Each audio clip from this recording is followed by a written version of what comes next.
समाजाचं दमदार प्रतिबिंब म्हणजे साप्ताहिक जोमदार. करमाळा तालुक्यातील पोथरे निलजच्या सरपंचपदी निवृत्त उपअभियंता अंकुशदादा शिंदे यांची बिनविरोध निवड.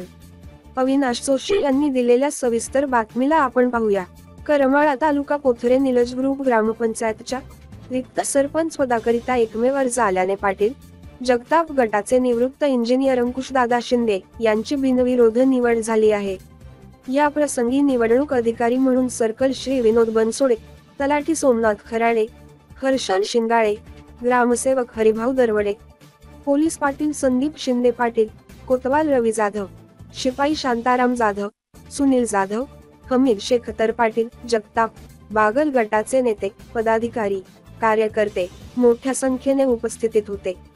बिनविरोध सरपंच निवडीनंतर मोठ्या प्रमाणात फटाक्यांची आतिषबाजी, गुलालाचे उधळण करून भव्य मिरवणूक काढण्यात आली.